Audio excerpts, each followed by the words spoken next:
आजकाल आपण बघतोय की कमी वयातच मुलांचे टक्कल पडतायत. हे लाईफस्टाईल आपण म्हणतो म्हणजेच काय आहे तर स्ट्रेस, तर ते डॅमेज करतं आणि मग हेअर थिनिंग आणि मग ब्रेकेज व्हायला लागतं, हेअर फॉल जास्त प्रमाणात वाढायला लागतो. आता बेसिकली आयुर्वेद हा नॅचरल केअर आणि प्रिव्हेंटिव्ह केअर वरती जास्त भर देतो. जसं की सांगितलंय स्वस्तस्य स्वास्थ्य रक्षणम आतुरस्य विकार प्रशमनम. आपण मगाशी म्हटलं लाईफस्टाईल कसं चेंज करायचंय, तर आपलं डेली रुटीन आपण सेट केलं व्यवस्थित. अँटी एजिंग साठी आजकाल लोक खूप ट्रीटमेंट घेतात. आयुर्वेदामध्ये यावरती काय ट्रीटमेंट आहे? आयुर्वेदामध्ये वयस्थापन म्हणजे औषधं आहेत ती आपण पेशंटना त्यांच्या प्रकृतीप्रमाणे देतो आणि विटॅमिन सी रिच असं जे प्रोडक्ट असतात म्हणजे जसं की आपण कच्च्या फॉर्म मध्ये न घेता ते तुम्ही शिजवलेल्या फॉर्म मध्ये घेतलं तर ते इझी टू डायजेस्ट आणि छान असं ऍब्झॉर्ब व्हायला मदत होते. ते जे भांडं जर खराब झालं असेल आणि आपण त्याच्यात दूध टाकलं की ते खराब होतं. त्याचप्रमाणे आपल्या शरीराचं सुद्धा असतं. 25 वर्षाचा एक मुलगा होता आणि फार स्ट्रेस होता आणि ऑब्व्हियसली खाण्यापिण्याच्या वेळा स्किप होत होत्या. तसं स्मोकिंग ह्याचं पण ऍडिक्शन होतं त्याला. आपण त्याच्यावरती औषधी उपाययोजना केल्या. तर तुमच्याजवळ कोणती कोणती पंचकर्म ट्रीटमेंट तुम्ही करता?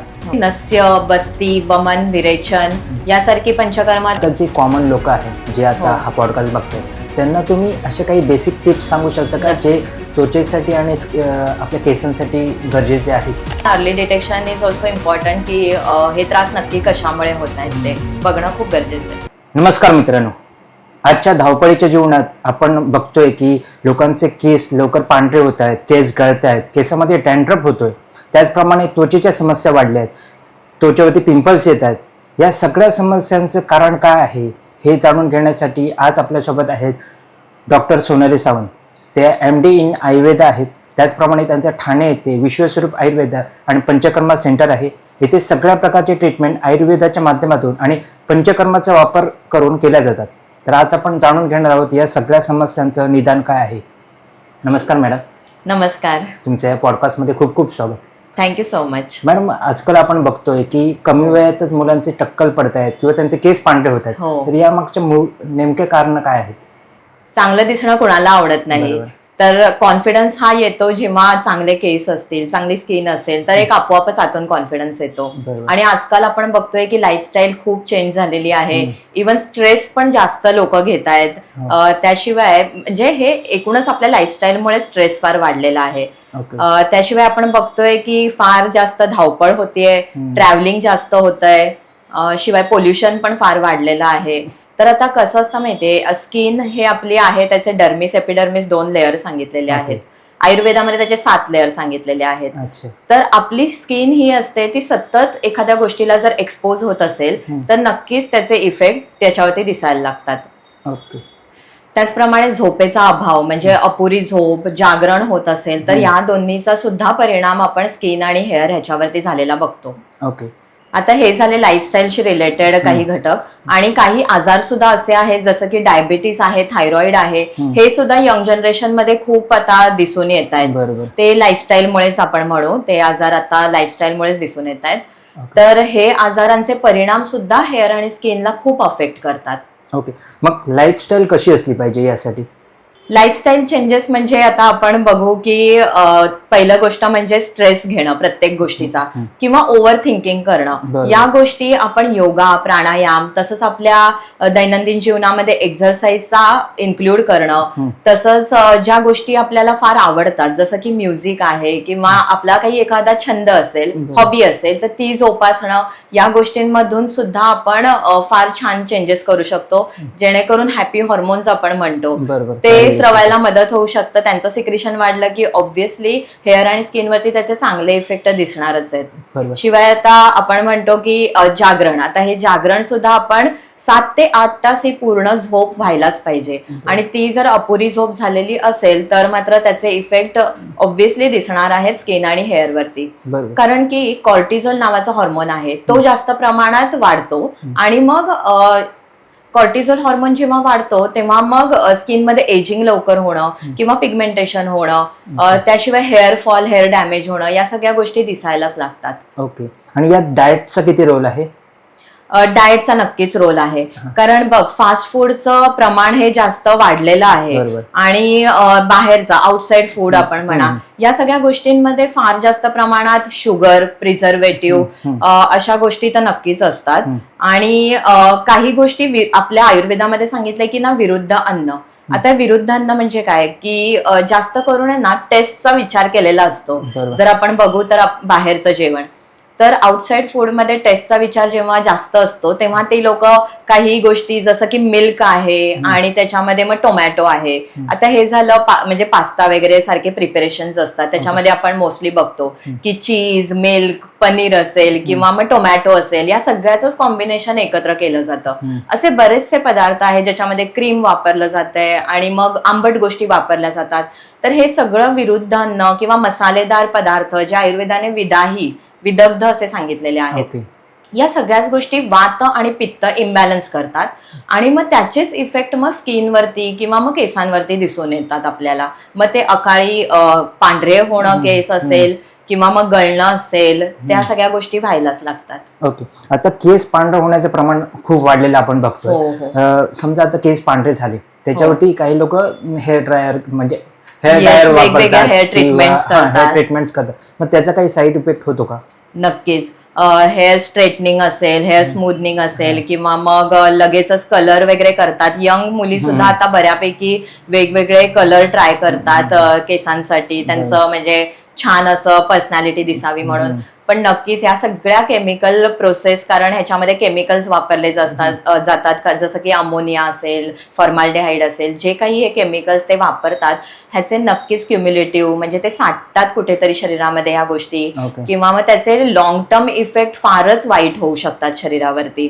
तर जेवढं आपण अवॉइड करू शकतो, जेवढं हे केमिकल गोष्टी आपण कमी वापरू तेवढं चांगलं असतं शरीरासाठी. किंवा आपण जसं म्हणतोय स्किन आणि हेअर आपलाच टॉपिक आहे, तर स्किन आणि हेअरसाठी केमिकल प्रोसेस आपण जितक्या कमी वापरू तितकं चांगलंच असणार आहे. आणि हेअर स्मूथनिंग आणि स्ट्रेटनिंग मध्ये हीटचा जास्त वापर केला जातो. तर ही जी एक्सेसिव्ह हीट आहे ना, त्याचं सुद्धा अगदी म्हणजे हेअरचं जे प्रोटेक्टिव्ह लेअर आहे, शाफ्ट असते क्युटिकल, तर ते डॅमेज करतं आणि मग हेअर थ्रिनिंग आणि मग ब्रेकेज व्हायला लागतं, हेअर फॉल जास्त प्रमाणात वाढायला लागतो, या गोष्टी व्हायला लागतात. तर या गोष्टींच्या जास्त आहारी यंग जनरेशनने न जावं असं मी नक्की ऍडवाइस करेन. आयुर्वेदानुसार केस हा अस्थिधातूचा उपधातू सांगितलेला आहे. त्याच्यामुळे आपल्या बोन्सची हेल्थ व्यवस्थित असणं खूप गरजेचं असतं जर आपल्याला आपल्या केसांची हेल्थ चांगली हवी असेल तर. यामुळेच आपण शिंगाड्यासारख्या गोष्टी आहेत ज्या कॅल्शियम रिच आहेत, किंवा आता ॲव्होकॅडो आहे ज्याच्यामध्ये मॅग्नेशियम आहे, यासारख्या गोष्टी डाएटमध्ये इन्क्लूड करणं, तसंच राजगिरा, नाचणी या गोष्टी इन्क्लूड करणं खूप इम्पॉर्टंट असतं. तसंच वात जेव्हा शरीरामध्ये फार वाढतो तो अस्थिधातूला अफेक्ट करतो. त्यामुळेच यंग जनरेशन असेल किंवा अबाव 40 म्हणजे मेनोपॉज ज्या स्त्रियांचा जवळ आलेला आहे, त्यांनी कॅल्शियम आणि मॅग्नेशियम या दोन्ही गोष्टींची काळजी घेणं, तसंच वात शरीरामध्ये कमी ठेवण्याचं कसं टाळता येईल ह्या गोष्टी ते नक्कीच बघितलं पाहिजे. वैद्यांचा सल्ला ह्याच्यासाठी नक्कीच घेतला पाहिजे. प्रोटीन्स किंवा इतर पण विटॅमिन्स, मिनरल हे सगळंच आपल्या केसांसाठी इम्पॉर्टंट असतं.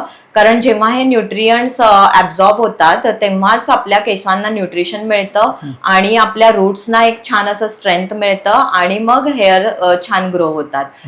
केसांमध्ये सुद्धा मिनरल कंटेंट असतो आणि तो जर डिक्रीज झाला तर हेअरफॉल खूप जास्त वाढायला लागतो.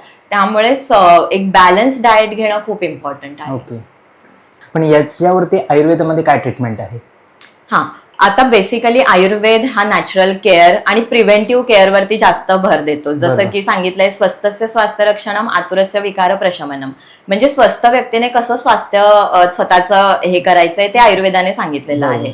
त्या गोष्टी जर आपण आपल्या आचरणात आणल्या, जसं की आपलं डेली रुटीन, आपण मगाशी म्हटलं लाईफस्टाईल कसं चेंज करायचंय, तर आपलं डेली रुटीन आपण सेट केलं व्यवस्थित, जसं की पूर्ण झोप व्यवस्थित घेतली, योगा इन्क्लूड केला, त्याशिवाय आपण आपल्या आहारामध्ये काही चेंजेस केले, फार तिखट, तेलकट किंवा पापड किंवा वेगवेगळे स्पायसेस किंवा खारट असे पदार्थ आपण फार जास्त नाही घेतले, किंवा जास्त शुगर असलेले, जास्त प्रिझर्वेटिव्ह, फ्रोझन फूड यासारख्या गोष्टी आपण अवॉइड केल्या तर नक्कीच आपलं स्वास्थ्य चांगलं राहील. आणि मग जेव्हा स्वास्थ्य चांगलं असणार आहे, आपलं गट हेल्थ चांगलं असणार, तर न्यूट्रिएंट्स चांगले ऍब्झॉर्ब होणार आणि मग नक्कीच त्याचे इफेक्ट आपल्याला स्किन हेअरवरती दिसूनच येणार. सो प्रिव्हेन्शन आणि नॅचरल केअर, डेली केअर हे घेणं खूप इम्पॉर्टंट आहे. ओके, पण याने मग ती प्रोसेस रिव्हर्स होऊ शकते का? म्हणजे आता एकदा केस पांढरे व्हायला चालू झाले, मग ते प्रोसेस त्याची रिव्हर्स होऊन ते मग परत ते ब्लॅक किंवा ब्राऊन होऊ शकतात? It depends on your age आणि तुम्ही कोणत्या कंडिशन किंवा किती ते क्रोनिक झालेलं आहे त्यावर डिपेंड आहे. जर यंग एज मध्ये म्हणजे लहान मुलांमध्ये जर ग्रेइंगचा प्रॉब्लेम दिसत असेल किंवा यंग एज मध्ये दिसत असेल मुलींमध्ये किंवा मुलांमध्ये, तर आपण हे नक्कीच रिव्हर्स करू शकतोय. Okay okay. आणि केसांना टक्कल पडलं असेल तर त्याच्यावरती काय ट्रीटमेंट आहे किंवा ते हेअर ट्रान्सप्लांट करतात किंवा या गोष्टी करू शकतो? येस, हेअर ट्रान्सप्लांटचं म्हणाल तर अगदीच क्रोनिक केसेस असतील आणि जिथे अगदी काहीच उपाय राहत नाही अशा वेळेला आपण हेअर ट्रान्सप्लांट हे करू शकतो. पण हेअर ट्रान्सप्लांट मध्ये सुद्धा ते रूट्स जपणं आणि ती ट्रीटमेंट होण्याच्या आधी किंवा नंतर सुद्धा या हेअर रूट्सना व्यवस्थित न्यूट्रिशन मिळणं खूप गरजेचं असतं. कारण ही शेवटी एक्सटर्नल प्रोसिजर आहे. इंटरनली सगळं रिपेअर होण्यासाठी नक्कीच तुम्हाला आयुर्वेदाची किंवा मग तुमचं मी सांगितलंय डेली रुटीन जसं त्याच्यामध्ये काही गोष्टी इन्क्लूड कराव्या लागतील किंवा पुढे जाऊन आपण हेअर केअरचं काळजी तर घ्यावीच लागणार आहे नक्की.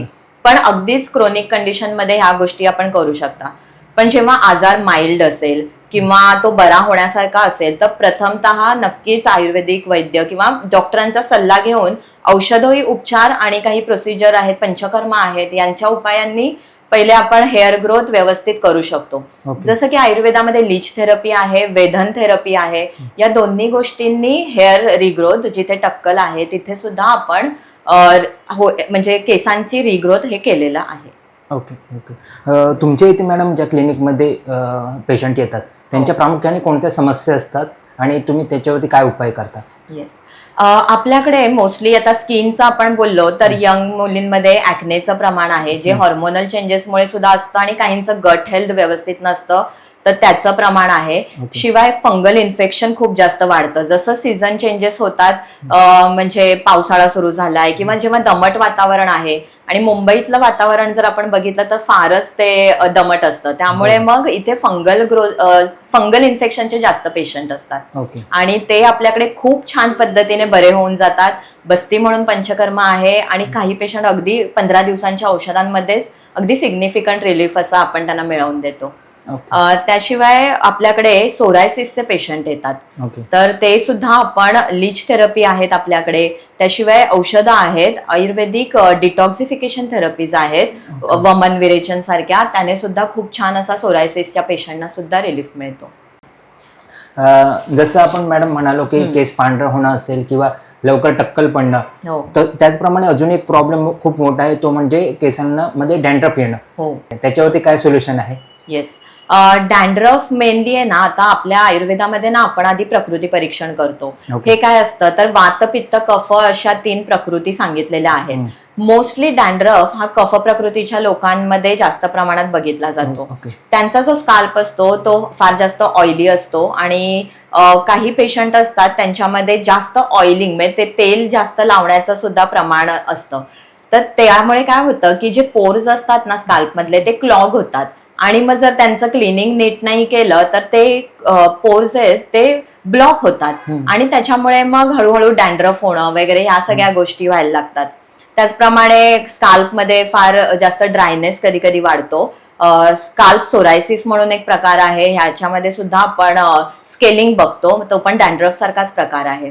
तर या सगळ्या गोष्टी कधी कधी ह्या चुकीच्या खाण्यापिण्याच्या सवयी असतील किंवा नीट निगा नाही राखली स्काल्पची तर होऊ शकतात. त्याचप्रमाणे जर आपण बघायला गेलो तर ही स्किनच आहे, स्काल्पची जी स्किन आहे ती सुद्धा स्किनच आहे. त्यामुळे जर रक्तदुष्टी झाली, फार जास्त प्रमाणात पित्त शरीरात वाढलं आणि ते रक्तदुष्टीमध्ये रूपांतरित झालं तर मात्र हे असे सिम्पटम्स आपल्याला बघायला मिळतात. मग या पेशंटमध्ये आपल्याला कृमिघ्न चिकित्सा, त्याशिवाय रक्तशुद्धीकरण, रक्तप्रसादक अशी चिकित्सा द्यावी लागते, ज्यामध्ये काही खूप छान अशा वनस्पती आहेत आयुर्वेदामध्ये, जसं की विडंग आहे, अनंता आहे, मंजिष्ठा आहे, यासारख्या वनस्पती आहेत. ह्यांचा आपण त्यांच्या ट्रीटमेंटमध्ये समावेश करतो. त्याशिवाय एक्सटर्नल ऍप्लिकेशनसाठी आपण पेशंटना आठवड्यातून एकदा रिठा, शिकेकाई ह्यांचा काढा करून त्याने केस धुवायला सांगतो. ह्याचा सुद्धा खूप छान त्यांना रिझल्ट मिळतो. ओके मॅडम, डॅन्ड्रफ वाढला तर त्याचा म्हणजे त्यामुळे स्किनच्या समस्या वाढतात का? कारण समजा डॅन्ड्रफ पडला स्किनवरती आणि त्यामुळे हो नक्कीच. डॅन्ड्रफ जेव्हा खाली स्किनवरती पडतो किंवा चेहऱ्यावरती मेनली पडला जातो, तर ज्या व्यक्तींमध्ये जास्त डॅन्ड्रफ असतो त्यांचं बघितलं झालंय की फोरहेड वरती जास्त प्रमाणात ऍक्ने येणं या गोष्टी होतात. तर ते आपल्याला नक्कीच स्काल्पची निगा व्यवस्थित त्या पेशंटमध्ये आपल्याला त्यांना ऍडवाइस करावं लागतं आणि ट्रीटमेंट द्यावी लागते.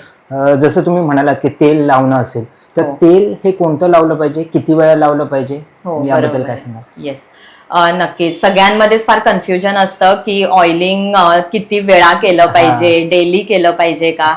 तर डेली करणं बरोबर नाहीये. डेली नक्कीच नाही केलं पाहिजे, कारण तुम्ही प्रवास करणार आहात किंवा तुम्ही इतर ठिकाणी म्हणजे रोजच आपण केस धुवू नाही शकत आहे. त्यामुळे मग तिकडे मी मगाशी सांगितलं तसं डर्ट किंवा एक घाण जमा होऊन मग तिथे पोर्स आपले क्लॉग होऊ शकतात आणि मग वेगवेगळ्या समस्यांना निमंत्रण आपण देऊ शकतो. त्यामुळे डेली हेअरना ऑइलिंग नाही करणं हे योग्य आहे. आणि तुम्ही आठवड्यातून 2 ते 3 वेळेला ऑइलिंग करू शकता. त्यामध्ये सुद्धा तुम्ही आंघोळीच्या 2 ते 3 तास आधी जरी ऑइलिंग केलं तरी ते पुरेसं असतं. त्याने सुद्धा केसांना नरिशमेंट मिळतं. आणि यासाठी तुम्ही कोकोनट ऑइल तर खूप बेस्ट आहे, ज्याच्यामध्ये फॅटी ऍसिड्सचं प्रमाण आहे जे आपल्या स्काल्पला खूप छान नरिश करतं. आणि जास्वंदाचं तेल असतं, हिबिस्कस ऑइल, त्यामध्ये सुद्धा खूप छान असे अमायनो ऍसिड्स आहेत, अँटीऑक्सिडंट्स आहेत जे आपल्या स्काल्पला खूप छान असं नरिशमेंट देतातच, शिवाय आपली हेअर ग्रोथ छान करायला मदत करतात. आपल्या क्लिनिकमध्ये सुद्धा आपण जे ऑइल बनवतो त्यांचा बेस आपण हेच वापरतो. अच्छा, अरे वा. आणि मॅडम, आता आपण पिंपल्स बद्दल बोललो मगाशी, तर पिंपल्स हा खूप कॉमन प्रॉब्लेम आहे आणि तरुणांमध्ये स्पेशली तो खूप बघितला जातो. तर त्याचं काय रिझन आहे? येस, तरुणांमध्ये जे आपण बघतोय ना ते एकतर फास्ट फूडमुळे असतं आणि दुसरं आहे ते म्हणजे हॉर्मोनल चेंजेस. आता हॉर्मोनल चेंजेस हे साधारण पाळी सुरू झालेल्या मुलींमध्ये व्हायला लागतात आणि मग त्यांच्यामध्ये मग ऍक्नेचं प्रमाण, पाळीच्या आधी जास्त प्रमाणात ऍक्ने येणं किंवा मग त्याच्यामध्ये पस तयार होणं, या सगळ्या गोष्टी व्हायला लागतात. त्याशिवाय फास्ट फूड म्हणजे ह्याच्यामध्ये आलं की ब्रेडचे पदार्थ जास्त खाणं, त्याशिवाय बर्गर सारख्या गोष्टी, चीज आणि पिझ्झा यासारख्या गोष्टी ज्या शरीराचं एक अग्नी मंदावतात आणि त्याच्यामुळे आर्म टॉक्झिन्स तयार होतात बॉडीमध्ये आणि आपलं गट हेल्थ ते बिघडवतात. त्याच्यामुळे मग ऍक्नेचं जास्त प्रमाण वाढायला लागतं. तर यंग जनरेशन मध्ये ह्या 2 गोष्टी खूपच महत्वाच्या आहेत. ते म्हणजे हॉर्मोनल चेंजेस आणि गट हेल्थ व्यवस्थित ठेवणं. त्यासाठी जंक फूड अवॉइड करणं खरंच गरजेचं आहे. अगदी कधीतरी ओके आहे, बट सतत रेग्युलरली खाणं अगदीच टाळावं त्यांनी. ओके, यावरती काय उपाय आहेत पण पिंपल्स वरती आयुर्वेदामध्ये? येस, आयुर्वेदामध्ये खूप छान उपाय आहे त्याच्यावरती, नॅचरल उपाय आहेत. जसं की आता तुम्ही म्हटलात की यंग एज मध्ये आपण बघितलं की 2 आहेत महत्वाची कारणं, ती म्हणजे हॉर्मोनल चेंजेस.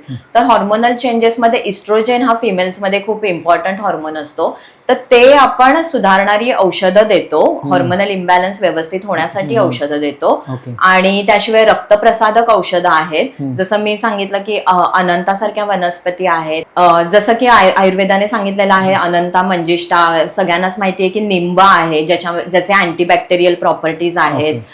त्याशिवाय करंज म्हणून वनस्पती आहे. या सगळ्याच गोष्टी आपल्या हॉर्मोनल बॅलन्स सुद्धा व्यवस्थित करतात आणि त्या रक्तप्रसादक सुद्धा आहेत. तर त्यामुळे ऍक्ने कमी व्हायला, त्यांचं इन्फ्लमेशन जे असतं ते कमी व्हायला खूप छान मदत करतं. त्याचप्रमाणे ना एक चक्रमर्द म्हणून वनस्पती आहे, टाकळा आपण कॉमनली म्हणतो त्याला, ज्याची भाजी सुद्धा केली जाते आणि कोकणात अगदी प्रचलित आहे. तर ही टाकळा जो असतो ना चक्रमर्द, ह्याचे आणि निंब असे एक्स्ट्रॅक्ट काढून आपण पेशंटसाठी वापरतो. तर ह्या सगळ्या ज्या गोष्टी आहेत ना, चक्रमर्द असेल किंवा निंब असेल, अँटीबॅक्टेरियल प्रॉपर्टीज आहेत, अँटी इन्फ्लमेटरी प्रॉपर्टीज आहेत, तर या आपण आपल्या औषधांमध्ये वापरतो आणि त्याचे खूप छान रिझल्ट दिसतात. ओके, आता पिंपल्स आल्यानंतर त्यानंतर जो अजून एक प्रॉब्लेम होतो तो म्हणजे त्याचे डाग राहतात. हो बरोबर. तर मग त्यावरती काय केलं जातं, म्हणजे Yes. केलं पाहिजे? हे ना जे पिंपल्सचे डाग राहतात हे मोस्टली जे लोक त्याला सतत हात लावत राहतात त्यामुळे काय होतं की त्याच्यामध्ये इन्फेक्शन होतं. इन्फेक्शन झालं की त्या गोष्टी ट्रिगर होतात, मग तिकडे जखम झाल्यासारखंच होतं आणि मग तो डाग राहतो. तर बेस्ट हेच आहे की तिथे हात न लावणं आणि त्याच्यावरती योग्य अशी ट्रीटमेंट घेणं. त्याने नक्कीच तुमचे डाग हे व्यवस्थित, पिगमेंटेशन असेल ते पण आपल्या औषधांनी हे व्यवस्थित आपल्याला घालवता येतात. तसंच काही छान असे घरगुती उपाय सुद्धा आहेत की जसं की आता जसं सांगितलं मी, वात जर प्रकृती असेल, वात प्रकृतीच्या लोकांमध्ये ड्रायनेस हा फार बघितला जातो, त्यामुळेच त्यांचं एजिंग किंवा रिंकल्स येण्याचं प्रमाण खूप फास्ट होतं. तर त्यांनी वात प्रकृतीच्या लोकांसाठी आहे ना कुमकुमादी तैलम म्हणून आयुर्वेदाने सांगितलेलं आहे, ते खूप बेस्ट आहे जर त्यांनी रेग्युलरली वापरलं तर. त्याचप्रमाणे जर पित्त प्रकृती असेल तर अशा पेशंटमध्ये आपण पिगमेंटेशनचं प्रमाण जास्त बघतो, स्किनवरती त्यांना पिगमेंटेशन जास्त होतं. त्याचप्रमाणे केसांचं बघितलं तर पित्त प्रकृतीच्या लोकांचं प्रीमॅच्युअर ग्रेइंग किंवा त्यांना ग्रेइंग लवकर होऊ शकतं. तर त्याच्यामध्ये स्किनसाठी प्रिव्हेन्शन म्हणजे त्यांनी वेगवेगळे जे लेप असतात ते दुधातून, म्हणजे जसं की चंदन आहे, हे दुधातून व्यवस्थित स्किनवरती लावलं तर त्याचा खूप छान इफेक्ट येतो. कफ प्रकृतीच्या लोकांचं स्किन ऑइली असते त्यामुळे त्यांना स्क्रबिंग हे खूप इम्पॉर्टंट असतं. तर स्क्रबिंगसाठी जसं की वॉलनट शेल असतं, म्हणजेच आपलं अक्रोड आहे, त्याच्या ज्या साली असतात ह्या अगदी बारीक करून त्यांची पावडर आपण आपल्या फेस म्हणजे वॉश करण्यासाठी वगैरे वापरू शकतो, स्क्रबिंग म्हणून वापरू शकतो. फेस वॉश जी आता मार्केटमध्ये प्रचलित आहेत ना त्याच्यामध्ये अक्रोडची साल म्हणजेच वॉलनटची पावडर नक्कीच मिक्स केलेली असते, कारण तो स्क्रबिंग छान इफेक्ट देते ती. तर कफ प्रकृतीची लोक ज्यांची फार ऑइली स्किन असते ते हे नक्कीच वापरू शकतात. जसं तुम्ही आता म्हणालात की फेस वॉश कॉमनली यूज केलं जातं, तर आता कोणतं फेस वॉश बेस्ट आहे? कारण फेस वॉश मध्ये सुद्धा केमिकल्स असतात. तर ते यूज करायला पाहिजे, नाही करायला पाहिजे, किंवा कोणतं बेस्ट आहे, किंवा आयुर्वेदावरती अजून काही ऑप्शन आहे का फेस वॉश साठी? फेस वॉश निवडताना प्रत्येक वेळेला तुम्ही थोडेसे केमिकल, ज्या आपण कोणतंही प्रोडक्ट जेव्हा स्किन आणि हेअर साठी वापरतोय त्याच्यामध्ये केमिकल बेस असतात ते कमी प्रमाणात आणि हर्बल कंटेंट जास्त असतील असे प्रोडक्ट तुम्ही नक्कीच चूज करा. आणि डॉक्टरांच्या सल्ल्याने घेतलं तर अजून जास्त छान त्याचे इफेक्ट तुम्हाला मिळतील किंवा त्याचे साईड इफेक्ट होणार नाहीत, किंवा तुमच्या प्रकृतीप्रमाणे तुम्हाला ते चूज करायला डॉक्टर मदत करतील. त्यामुळे नक्कीच एखादं प्रोडक्ट निवडताना आणि ते लगेचच वापरताना एखाद्या डॉक्टरांचा सल्ला घेतलेला जास्त इम्पॉर्टंट आहे. आणि हर्बल कंटेंट जास्त असलेले प्रोडक्ट्स तुम्ही नक्कीच चूज करू शकता.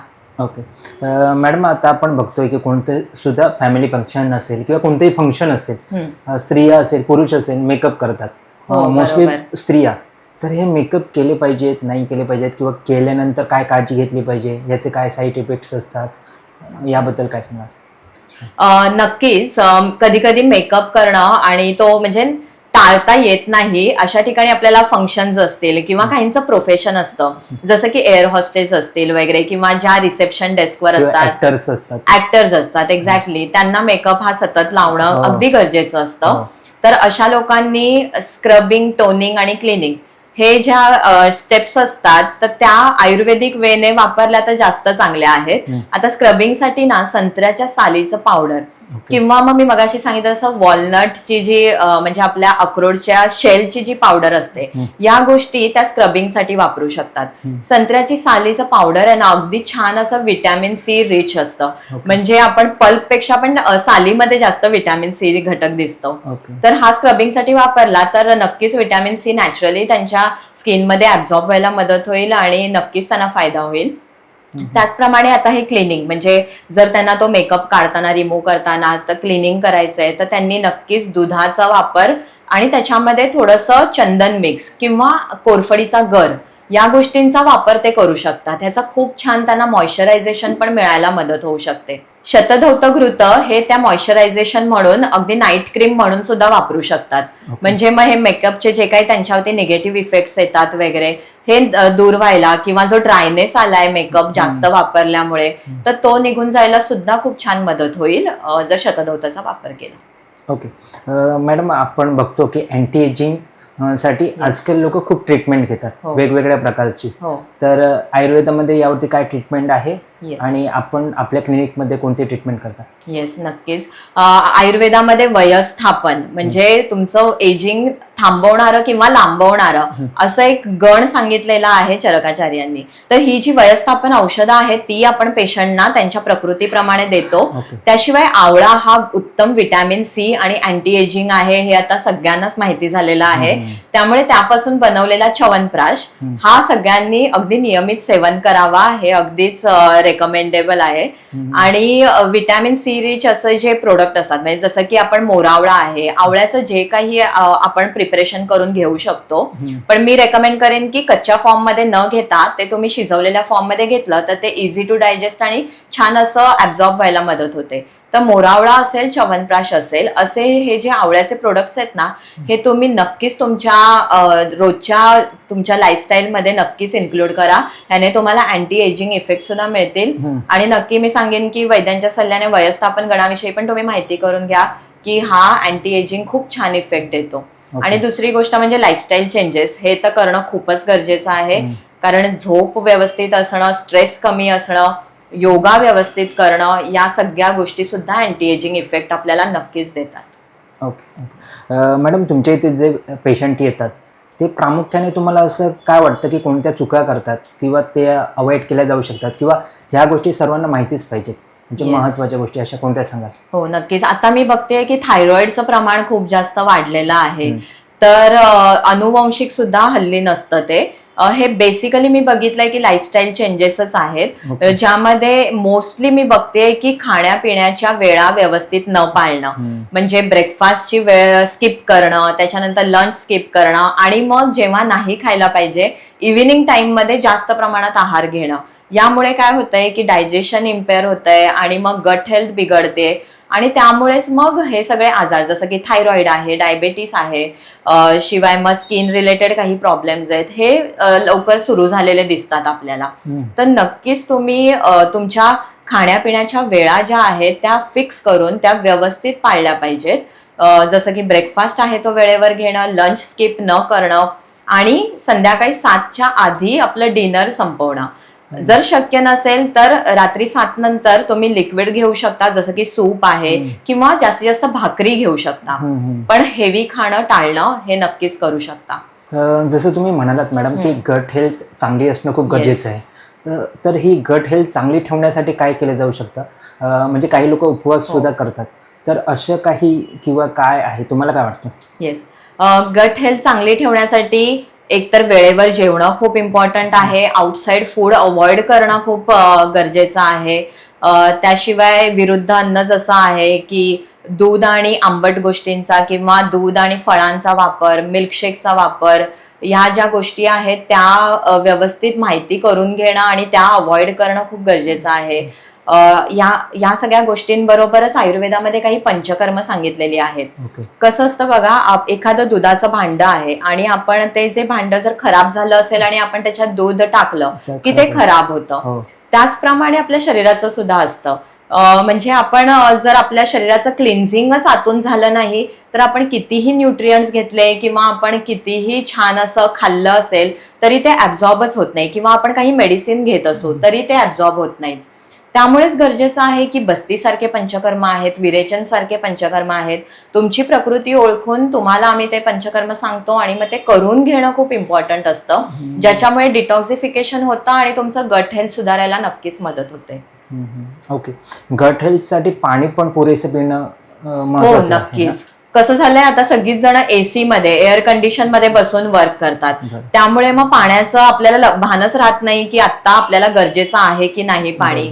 तर अशा वेळी मात्र मग ठरवून पाणी पिणं गरजेचं असतं. अदरवाईज पाणी असं एक माप असं आयुर्वेदाने दिलेलं नाहीये की 3 ते 4 लिटर किंवा काही जण फारच अगदी 5-6 लिटर असं डिसाईड करून पितात, पण तसं आयुर्वेदाने नाही सांगितलंय. शरीराला गरज असते तेवढं पाणी पिणं इम्पॉर्टंट आहे असं सांगितलं आहे, पण ते आता स्किप होत आहे. जसं मी म्हटलं, एअर कंडिशनचा वापर असेल किंवा आपण फारच बिझी असतो त्यामुळे मग इग्नोर होतं. अशा वेळी आपण ठरवून एक साधारण 2 किंवा 2.5 लिटर एवढं पाणी दिवसात घेऊ शकतो. मॅडम, तुम्ही एखादी केस स्टडी सांगू शकता का ज्यांनी तुमच्याकडून ट्रीटमेंट घेतली आहे आणि त्यांना फायदा झालाय वगैरे असं? 30 वर्षांच्या एक लेडी आपल्याकडे आलेल्या, ज्यांना फार जास्त हेअरफॉल होत होता, हेअर थिनिंग होत होतं आणि शिवाय ऍक्नेचा प्रॉब्लेम स्टार्ट झालेला. आणि काही केलं तरी त्यांना म्हणजे कितीही एक्सटर्नल ऍप्लिकेशन त्या करत होत्या, बऱ्याचशा गोष्टी फॉलो करत होत्या, शिवाय डाएट सुद्धा त्यांनी व्यवस्थित केलेलं तरी सुद्धा त्यांना फरक पडत नव्हता. तर आपण त्या आपल्याकडे आल्या तेव्हा त्यांचं व्यवस्थित आधी पूर्ण हिस्ट्री घेतली. त्यामध्ये आपल्याला मला काही सिम्पटम्स वरून असं लक्षात आलं की बहुतेक ह्यांना थायरॉइड असू शकतो आणि आपण रिपोर्ट्स केले तर थायरॉइड डिटेक्ट झाला. तर आपण त्यांचं नंतर त्याप्रमाणे औषधी उपाययोजना सुरू केली आणि काही पंचकर्म त्यांना ऍडवाइस केले. तर त्यांचा हा जो मग हेअरफॉल होता आणि जो ऍक्नेचा प्रॉब्लेम होता तो कमी व्हायला नक्की मदत झाली. त्यामुळे हे detection, early detection is also important, की हे त्रास नक्की कशामुळे होत आहेत ते बघणं खूप गरजेचं आहे. ओके. 25 वर्षाचा एक मुलगा होता आणि जो IT कॉर्पोरेट मध्ये जॉब करत होता. फार स्ट्रेस होता आणि ऑब्व्हियसली खाण्यापिण्याच्या वेळा स्किप होत होत्या. तर आपण त्याचं व्यवस्थित प्रकृती परीक्षण केलं, हिस्ट्री घेतली आणि त्यामध्ये मग त्याचे ह्या सगळ्या गोष्टी लक्षात आल्या. तसं स्मोकिंग ह्याचं पण ऍडिक्शन होतं त्याला. तर या सगळ्याच गोष्टी लक्षात घेऊन आपण त्याच्यावरती औषधी उपाययोजना केल्या. तसंच नस्य म्हणून एक पंचकर्म आहे, हे त्याला स्टार्ट केलं आणि बाकी त्याला काही टिप्स म्हणजे डाएट असेल किंवा ते स्किप करू नये आणि काय काय योग्य गोष्टी त्याने इन्क्लूड करायच्या आहेत त्याचा सल्ला दिला. आणि त्याचा अगदी सिग्निफिकंट असं हेअरफॉल मध्ये त्याचा रिझल्ट आपल्याला दिसून आला की हेअरफॉल खूप कमी झालेला होता. येस. तुम्ही आता म्हणालात ना की पंचकर्म केलं, तरी तुमच्याजवळ कोणती कोणती पंचकर्म ट्रीटमेंट तुम्ही करता, त्याचा काय कशासाठी उपयोग होतो, म्हणजे कोणत्या पंचकर्माचा कोणत्या ह्याच्यासाठी आजारासाठी उपयोग होतो आणि ही ट्रीटमेंट किती दिवसांनी घ्यावी लागते याबद्दल सांगा. हो, आपल्याकडे नस्य, बस्ती, वमन, विरेचन यासारखी पंचकर्म, तसं जलोका म्हणजेच लीच थेरपी आहे, हे पंचकर्म हेअर आणि स्किन दोन्हीसाठी केलं जातं. नस्य हे पंचकर्म आहे ज्याच्यामध्ये आपण चेहऱ्याला मसाज करतो, त्याचप्रमाणे काढ्याची स्टीम देतो चेहऱ्याला आणि नाकामध्ये औषध ऍडमिनिस्टर करतो. तर हे नाकात औषध जे आपण ऍडमिनिस्टर करतो त्यामुळे ते ब्लड सर्क्युलेशन मध्ये इमिडिएटली ऍब्झॉर्ब होतं. तसंच नासाही शिरसोद्वारम असं आयुर्वेदात सांगितलंय.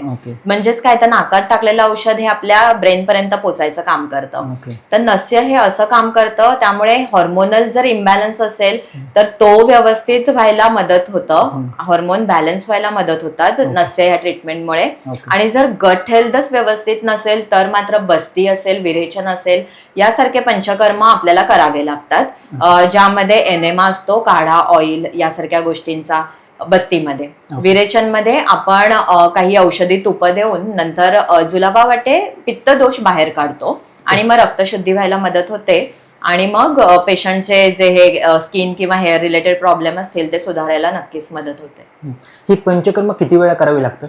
पंचकर्म साधारण आपण जो प्रॉब्लेम जेव्हा पेशंट आपल्याकडे घेऊन येतो तेव्हा आपण त्याचं व्यवस्थित प्रकृती परीक्षण करून मग औषधं आणि त्याचा किती दिवसांचा कोर्स असेल ते डिसाईड करतो. मिनिमम 6 ते 7 सेटिंग नेसेसरी असतात. जर त्याला फारच जास्त क्रोनिक प्रॉब्लेम असेल किंवा त्याचा गट हेल्थ व्यवस्थित नसेल तर 7 सेटिंग इज इनफ. ओके.